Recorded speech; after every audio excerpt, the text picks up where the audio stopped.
चर्चा कर रहे हैं और इस चर्चा की शुरुआत सिविल लाइन से आने वाले माननीय सदस्य ने की। अच्छी बात है, उम्मीद तो उनसे नहीं थी, लेकिन नाटकीय ढंग से ही सही, लेकिन उन्होंने अपनी बात रखी। सभापति महोदय, आज हम सहकारिता पर चर्चा कर रहे हैं और मैं कहना चाहता हूं कि सहकारिता की जब शुरुआत हुई, सहकारिता की शुरुआत एक आंदोलन के रूप में हुई। सहकारिता कोई विभाग नहीं, सहकारिता एक आंदोलन था। और हमारे देश के नेताओं ने आजादी से पहले हमारे किसानों को बड़े व्यापारियों से, सूदखोरों से बचाने के लिए इस सहकारिता आंदोलन की शुरुआत की। और मुझे कहते हुए बहुत खुशी है कि हमारे प्रदेश राजस्थान के अंदर सहकारिता आंदोलन बहुत तेजी से आगे बढ़ा। लेकिन आज हम लोग ये कहते हैं कि सहकारिता एक आंदोलन के रूप में थी और एक क्रांति आई, तो हमें आज बैठ के विचार करना पड़ेगा कि आज सहकारिता की स्थिति क्या है, हमारी सहकारिता किस दौर से गुजर रही है। अरे सहकारिता से जो लोग जुड़ते थे अपना गर्व महसूस करते थे कि हम सहकारिता से जुड़े हैं, लेकिन आज स्थिति क्या है? आज क्या स्थिति है सहकारिता की? आज भ्रष्टाचार की भेंट चढ़ा हुआ है हमारा सहकारिता आंदोलन, भ्रष्टाचार की भेंट चढ़ा हुआ है। सभापति महोदय, इस सदन के अंदर 200 लोग चुन के आए और अपनी आत्मा से पूछे कि कितने लोग हैं ऐसे जो सहकारिता से जुड़े हुए हैं और सहकारिता को बढ़ावा देना चाहते हैं। आज इसकी कमी आई है। मैंने खुद ने देखा कि जब सहकारी संस्थाएं इतनी मजबूत थी, हमारे प्रदेश के बड़े बड़े नेता इसमें अपना रुचि रखते थे, आज वो रुचि धीरे धीरे समाप्त होती जा रही है। हमारे मंत्री महोदय डॉक्टर साहब बहुत भले आदमी हैं, बहुत धीर और गंभीर हैं। उनसे उम्मीद की जा सकती है कि इन 4 सालों के अंदर इस सहकारिता आंदोलन को जिंदा करेंगे। आज जो सहकारिता की जिस स्थिति में गुजर रहा है, लोगों का विश्वास हट रहा है, आप उसको विश्वास को बनाने में कामयाब होंगे, ये मेरी शुभकामनाएं हैं। सभापति महोदय, सहकारिता किसानों की जान है, जान आत्मा। और मैंने पहले भी कहा, आप भी स्वीकार करते हैं इस बात को कि इस विभाग में भ्रष्टाचार नीचे तक घुस गया और ये चुनौती है, हम सबके लिए चुनौती है कि जो सहकारिता ग्रामीण क्षेत्र की अर्थव्यवस्था है, उस अर्थव्यवस्था को चकनाचूर होते हुए देख रहे हैं हम, उसको बचाने का काम करेंगे। सभापति महोदय, कुछ चीजों का वर्णन करना चाहता हूं। क्रय विक्रय सहकारी संघ, भूमि विकास बैंक, कोऑपरेटिव बैंक, होलसेल भंडार, दुग्ध उत्पादन सहकारी संघ, आप इन पर जरा विचार करिए, इनके क्या हालात हैं। क्रय विक्रय सहकारी संघ आज किस दौर से गुजर रहा है? सभापति महोदय, विधानसभा की एक कमेटी बनाइए और जाके देखिए कि किसानों के साथ में खरीद के अंदर कितना अन्याय हुआ है। आप जाके देखिए, किसान अपनी फसल को एमएसपी पे बेचने के लिए जब वो मंडी में लाता है, बिना पैसे दिए हुए उसका अनाज नहीं तुलता। यह सच्चाई है।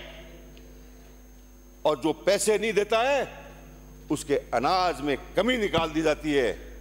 जब एक किसान अपने खून पसीने की कमाई जब वो मंडी में लेके आता है आपके विश्वास पर, और जब उसके कह दिया जाता है कि तेरा अनाज सही नहीं है, तो सभापति महोदय उसको आनन फानन में आने पौने दामों में बेचना पड़ता है। मैं किसान का बेटा हूं, मैंने हालात नजदीक से देखे हैं, किसान को रोते हुए देखा है, किसान की आंखों में आंसू देखे हैं। लेकिन आज इस स्थिति को बदलने की आवश्यकता है, बदलने की आवश्यकता है। बहुत गहराई तक फैल गया ये भ्रष्टाचार, गहराई तक। ये इतना पैसा कमा रहे हैं तोलने वाले लोग, आप कल्पना नहीं कर सकते। सभापति महोदय, हमारे प्रदेश में बाजरा सबसे ज्यादा पैदा होता है। बाजरा सबसे ज्यादा पैदा होता है। और चुनावों के अंदर आपने कहा बाजरे को जो है एमएसपी पे खरीदेंगे। क्या हुआ? क्या हुआ? किसान देखता रह गया, अपने को ठगा हुआ महसूस किया किसान ने। लेकिन आज हम सबको गंभीरता से सोचना चाहिए कि हमको एकजुट होकर के सबको ये मांग करनी चाहिए, ये संकल्प करना चाहिए कि किसान का बाजरा भी हम खरीदें। सभापति महोदय, आज जो है भूमि विकास बैंक की बात करते हैं। भूमि विकास बैंक एक ऐसी सहकारी संस्था थी जो किसानों की उन्नति के लिए काम करती थी। आज क्या है? आज कहां खड़े हमारे भूमि विकास बैंक? कुछ नहीं है, ठन ठन गोपाल। बड़ा काम होता था उसका, एक कृषि कार्य के लिए भी किसान की मदद करता था। उसको ट्रैक्टर के लिए पैसे मिलते थे, ट्रॉली के लिए मिलते थे, कृषि उपकरणों के लिए मिलते थे, जमीन खरीदने के लिए मिलते थे, मकान बनाने का काम करते थे। लेकिन आज क्या है? आज खाली हो गए भूमि विकास बैंक। शिवाय कुछ लोग कब्जा करके बैठे उन बैंकों के ऊपर, और बैंकों के हालात बहुत खराब है। इस पर चिंता करने की आवश्यकता है। मंत्री महोदय, अभी हम होलसेल भंडार की बात करते हैं। क्या है होलसेल भंडार? किस प्रकार से इसका गठन हुआ? आज कहां है होलसेल भंडार? होलसेल भंडार में सस्ती वस्तुएं सप्लाई होती थी, वितरण होता था। आज क्या हो रहा है? सफाया हो गया होलसेल भंडार का, काम ही खत्म हो गया उसका। इसको ठीक करने की आवश्यकता है। इसकी बहुत अच्छा जो है हमारा भंडार है, लेकिन इसके ऊपर ये भ्रष्टाचार की भेंट चढ़ गया। आज क्या हालात है हमारे महंगाई के? क्या हाल है? कल्पना जी, गरीब का चूल्हा जलना मुश्किल हो गया है। गरीब का चूल्हा जलना मुश्किल हो गया है। आप इस सहकारिता के माध्यम से ये जो सस्ता अनाज आप जो सहकारी बैंकों से आप जनता को उपलब्ध कराइए और सही चीजें उपलब्ध कराइए। ब्राइए प्लीज, मानिए आप ब्राइए प्लीज, मानिए आपको तो कोई ना कोई बहाना चाहिए। आप ब्राइए। मैं तो आपका, आप मेरे साथ ही रहे हैं। मैंने तो आपका सम्मान के साथ नाम लिया है। मैंने सम्मान के साथ नाम लिया है। आप ब्राइए। मैं बहुत सभी साथियों को जानता हूं, मैं नाम नहीं लिया, मैंने आपका नाम लिया है। प्लीज आप बैठिए साहब। अब ये सहकारी अपन प्रयास करें कि बीच में अपन डिस्टर्बेंस आने वाले सदस्य ने सिविल लाइंस की बात की। सिविल लाइंस के सदस्य ने बात की सहकारी संघ के बारे में। सभापति महोदय, एक वक्त ऐसा था राजस्थान के अंदर जब हमारे सहकारी संघ कितने मजबूत हुआ करते थे। और मुझे गर्व है इस बात का कहते हुए कि मेरे पिताजी इस सहकारी संघ चूरू के अध्यक्ष रहे हुए हैं। मैंने उनका काम देखा है, किस प्रकार से संघ मॉनिटरिंग करता था सारी चीजों की। आज संघ खत्म हो गए, क्या अस्तित्व है संघों का? आप इसको गंभीरता से लेकर के इस संघ को वापस मजबूत बनाइए। इधर देखिए माननीय सदस्य, उनको साधन उपलब्ध कराइए। इधर देखिए आप इधर। और मॉनिटरिंग, मैं सभापति महोदय ऐसा नहीं बोलता हूं कभी कोई बीच में आप तो इधर अभी संबोधित कर। आपकी जो है दूध उत्पादक सहकारी संघ, हरित क्रांति आई थी, आज क्या हालात है? आज हालात क्या हैं हमारे दूध उत्पादक सहकारी समितियों के? सिवाय मिलावट के और भ्रष्टाचार के कुछ भी नहीं है। आज हम छाछ भी पीते हैं तो लगता है कि ये इसमें मिलावट है, दूध पीते हैं तो लगता है इसमें मिलावट है ये बात, सच्ची बात है, ये स्वीकार करनी पड़ेगी। और इस पर ध्यान देकर के हमको आज किसान का सबसे बड़ा ग्रामीण क्षेत्र में पशुधन, उससे काम चलाता था किसान, आज उसमें कमी आई है। हम इसको विचार करना चाहिए। सभापति महोदय, सहकारी संस्थाओं को प्रभावी बनाना चाहिए, समय पर ऑडिट होनी चाहिए।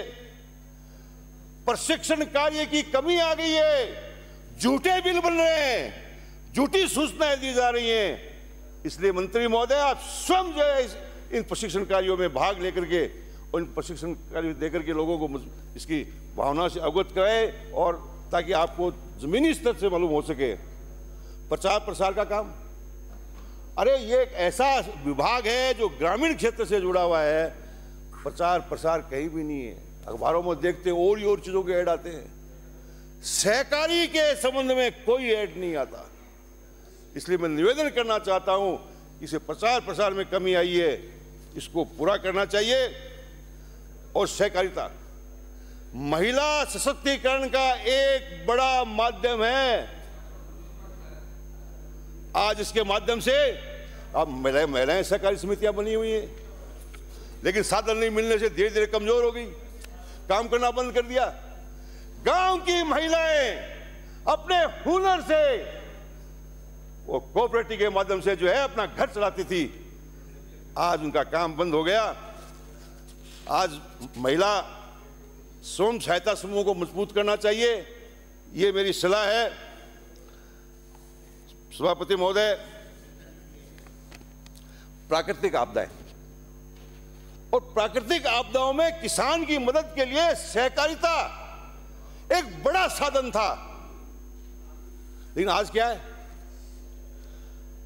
आपने जोर शोर से लिखा है कि हमने प्राकृतिक आपदाओं से मुकाबला करना पड़ता है तो हम अल्पकालिक लोन को मध्यकालीन में बदल देते हैं। अरे ये कौन सी मदद होगी? ये तो भार हो गया उसके ऊपर।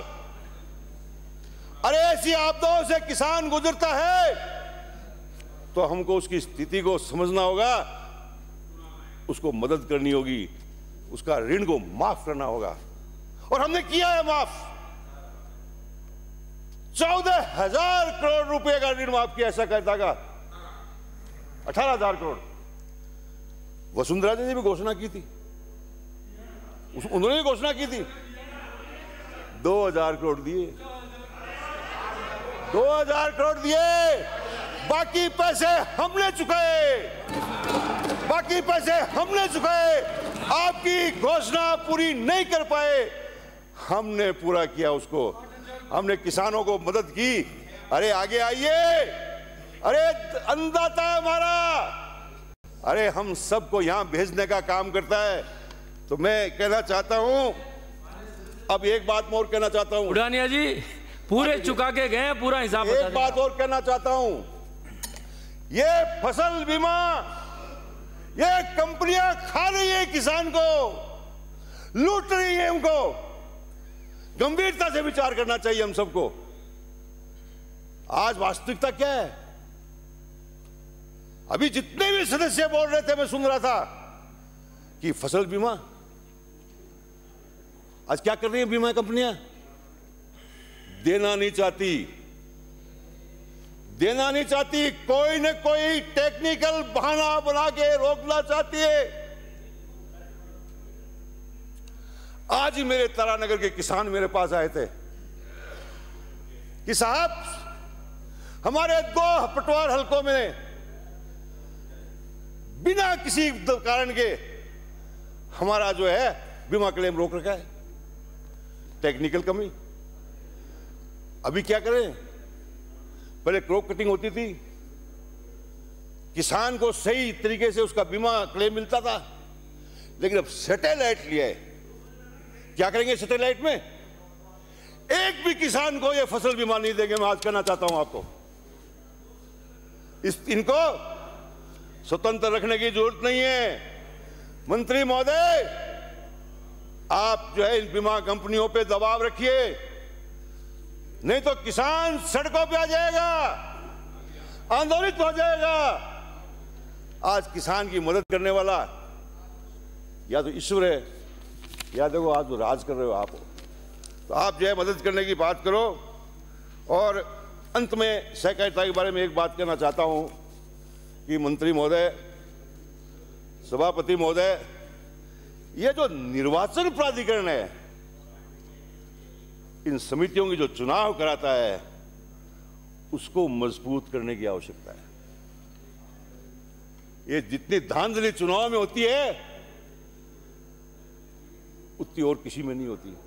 इसलिए आप पहला काम करिए कि चुनाव प्राधिकरण को मजबूत बनाइए, सशक्त बनाइए और जवाबदेही बनाइए। ये मेरा निवेदन है। अब मैं मांग संख्या 55 पे आता हूं। सभापति महोदय, ये जो विभाग है, कितना काम रह गया इसका? ये उचित मूल्य की दुकान खोलने का एक जरिया बन गया। इतना ही काम है इसका कि उचित मूल्य की दुकान खोल दो। और उसमें भी राजनीति में उलझे हुए, राजनीति में उलझे हुए। आज जो है उचित मूल्य की दुकान ग्रामीण क्षेत्र के लोगों को राशन उपलब्ध कराने का काम करती है। क्या क्या देते हैं आप राशन? क्या राशन देते हैं? सिवाय गेहूं की और कुछ नहीं देते। अरे इस महंगाई के जमाने में आज शुद्धता नहीं है, किसी खाने पीने के सामान में शुद्धता नहीं है। अरे आज हमारी उचित मूल्य की दुकानें हैं। सरकार को आगे आना चाहिए और आगे आकर के हमारे ग्रामीण क्षेत्र के गरीब भाइयों को, किसानों को जो है सस्ता अनाज उपलब्ध कराना चाहिए। मैं पहले भी कह चुका, महंगाई आसमान छू रही है, उचित मूल्य की दुकानें भ्रष्टाचार में डूबी हुई हैं और महंगाई चरम सीमा पर है। सभापति महोदय, आज महंगाई का आलम यह है कि अक्टूबर के महीने में, अक्टूबर 2024, उसमें सीमा रेखा पार कर गई हमारी महंगाई। अक्टूबर में महंगाई 6.21% बढ़ गई और जबकि रिजर्व बैंक ऑफ इंडिया का 4 से 6% सुरक्षित अर्थव्यवस्था मानी गई है। अब आप देख लीजिए हमारी महंगाई का क्या हाल है। आज महंगाई पे कोई बात ही नहीं करता। हम सबको मिलकर बात करनी चाहिए महंगाई पर। महंगाई को हम रोकेंगे सब मिलकर के, वो योजना बनानी चाहिए। हम आपके साथ हैं, हम सब साथ हैं। ये सबका मुद्दा है, ये गरीब का मुद्दा है। हम सबको मिलकर के जो है इसके ऊपर काम करना चाहिए। सभापति महोदय, बैठे बैठे नहीं बोले। मैं मोटे अनाज के बारे में बात करना चाहता हूं, मिलेट्स के संबंध में। मोटा अनाज पूरे देश के अंदर, पूरे भारतवर्ष के अंदर राजस्थान 1 नंबर पे है, 1 नंबर पे मोटा अनाज पैदा करने में। और राजस्थान की देश में पहचान है। सभापति महोदय, मिलेट्स उत्पादन में राजस्थान की हिस्सेदारी 28.6% है और इसकी खेती 36% क्षेत्र में होती है। और अरे अनाज हम पैदा करते हैं और मालामाल कौन हो रहा है? मालामाल गुजरात हो रहा है। ये एक भी कैबिनेट मंत्री नहीं है, एक भी कैबिनेट मंत्री नहीं है और दोनों विभागों के मंत्री नहीं है और ना कोई सीनियर अधिकारी है। मजाक बना रखा है विधानसभा का। मंत्रियों की पोजीशन देख लो। सदस्य किसके लिए आप बोल रहे? ये नहीं होना चाहिए। एक बार आप इंस्ट्रक्शन दें। बताओ, कोई मंत्री नहीं, आपको बनवा देते, चंद्रभान जी को बना देते, कम से कम बैठे तो सही पूरे। आपको होली के बाद में आ जाएगा नंबर, आप चिंता मत करो, आपको बनवाएंगे हम। आप पूरा टाइम बैठ रहे हो। एक मंत्री जी बैठे हैं, माननीय कोटवाल जी, माननीय सभापति जी, आज तक का रिकॉर्ड रहा है मिनिमम 3-4 मंत्री तो होने चाहिए। अरे हम लोग बाहर चले जाए तो ये कोरम भी पूरा नहीं है। के नेता मंत्रियों को बुलाओ साहब। आपके लिए ये विजय सिंह जी काफी है, गौतम जी दत्त साहब है। अरे बताओ, आप आगे बैठने से मंत्रियों की पूर्ति नहीं होगी। ये सीट पे नहीं है, कोटवाल जी सीट पे है। मानिए आप विराजे। अरे आप विराजिए, आप भी विराजे प्लीज। माननीय मंत्री महोदय यही विराजे हुए थे। हो सकता है आवश्यकताओं से हर आदमी की 2-4 मिनट आ जाएंगे। अभी कोई ऐसी विशेष बात, अधिकारी बैठे हुए हैं, से चले जाए, भी बैठे हुए हैं, रोटेशन से चले जाए। हम ये नहीं कह रहे कि नहीं जाएंगे, पर रोटेशन से चले जाए। सारे एक साथ चले गए, सचेतक नहीं, संसदीय मंत्री नहीं, कैबिनेट मंत्री नहीं। अध्यक्ष महोदय, मेरा समय बर्बाद हो रहा है यहाँ पे। आपका समय रुका हुआ है माननीय सदस्य। कर देंगे जो समय लिखा हुआ है, लेकिन अभी 3 मिनट मेरे खराब हो गए। नहीं खराब हुए बिल्कुल भी। आपका वही स्टॉप हो गया और अब जब आप बोलना चालू करेंगे तो आपका समय चालू होगा। मंत्री महोदय आ गए। मैं कह रहा था कहीं गए नहीं थे, लेकिन मिलेट्स हम पैदा करते हैं और मालामाल गुजरात हो रहा है। ये अन्याय है राजस्थान की जनता के साथ में। राजस्थान पिछड़ता जा रहा है।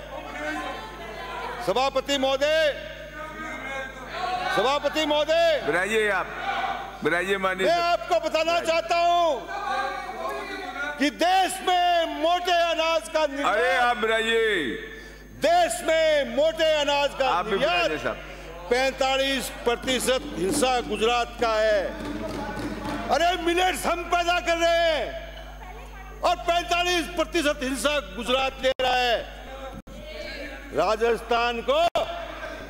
राजस्थान को मात्र 2.15 करोड़ का निर्यात हुआ है। अरे राजस्थान के सरकार से, इस पवित्र सदन से मैं कहना चाहता हूं, इस पवित्र सदन से कहना चाहता हूं कि राजस्थान का किसान मिलेट्स उत्पन्न करता है, उसका सही हिस्सा किसान को मिलना चाहिए, उसका फायदा राजस्थान को मिलना चाहिए। आज हमारी स्थिति यह है कि जहां हम 1 नंबर पायदान पे थे हिंदुस्तान में, आज हम 9वें पायदान पे खड़े हैं।